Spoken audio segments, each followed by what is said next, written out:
नमस्कार दोस्तों, पाठशाला में आप सभी का हार्दिक स्वागत है। जो भी इस चैनल पर नए हैं, जल्दी से आपके अपने चैनल पाठशाला को सब्सक्राइब कर लें। दोस्तों, आज हम लोग बात करेंगे प्रधानमंत्री नरेंद्र मोदी की बिहार यात्रा की।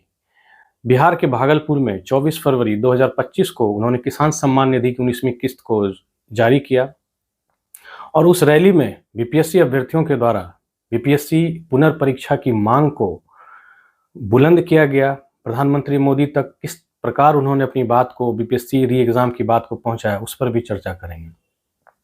जैसा कि आप लोग जानते हैं, बीपीएससी अभ्यर्थी पुनर्परीक्षा की मांग को लेकर पिछले 70 दिनों से भी ज़्यादा समय से पटना के गर्दनी बाग में डटे हुए हैं। रामांशु सर जेल से छूटकर पुनः बीपीएससी अभ्यर्थियों के साथ गर्दनी बाग में उनके समर्थन में बैठ गए हैं और उनका यह मानना है कि बीपीएससी 70वीं पुनर्परीक्षा होकर रहेगी, क्योंकि इसमें अनियमितताएं हुई हैं। तो मैं बीपीएससी अभ्यर्थियों के समर्थन में उनको समर्पित एक शेर पढ़ना चाहूँगा। रख हौसला ए मुसाफिर, वो मंजर भी आएगा, प्यासे के पास चलकर समंदर भी आएगा। रख हौसला ए मुसाफिर, वो मंजर भी आएगा, प्यासे के पास चलकर समंदर भी आएगा। थक कर ना बैठ ए मुसाफिर, मंजिल भी मिलेगी और मिलने का मज़ा भी आएगा। जी हाँ दोस्तों, और इस शेर की इस पंक्तियों को चरितार्थ करते हुए बीपीएससी अभ्यर्थी पिछले 70 दिनों से भी ज़्यादा समय से लगातार डटे हुए हैं। हालांकि यह मामला कोर्ट में चल रहा है। 28 फरवरी को, जैसा कि आप लोग जानते हैं, अभिजीत आनंद ने पीआईएल दायर किया है कोर्ट में और उनका यह दावा है कि 28 फरवरी को ही वे बीपीएससी मेंस पर रोक लगाने की याचिका प्रेयर करेंगे और कोर्ट उनके पक्ष में फैसला देगी। यहाँ तक कि उनका दावा है कि री एग्ज़ाम का फैसला भी 28 फरवरी को ही आ जाएगा। 4 मार्च तक का इंतजार अभ्यर्थियों को नहीं करना पड़ेगा। हम लोग आशा करते हैं कि ऐसा ही हो।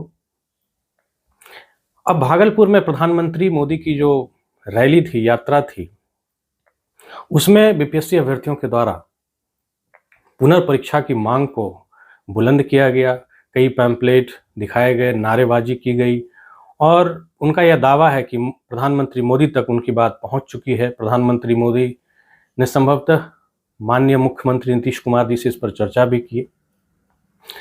अब इसमें एक प्रश्न उठता है कि जब मामला कोर्ट में विचाराधीन है तो इन आंदोलनों का या प्रधानमंत्री तक अपनी बात पहुंचाने का क्या तुक है।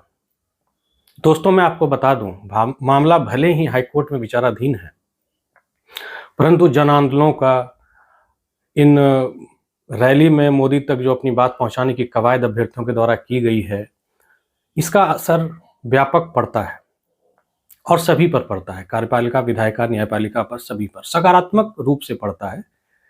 तो आइए देखते हैं किस प्रकार से प्रधानमंत्री मोदी की भागलपुर रैली में बीपीएससी अभ्यर्थियों के द्वारा बीपीएससी 70वीं पुनर्परीक्षा की मांग को उन तक पहुंचाया गया।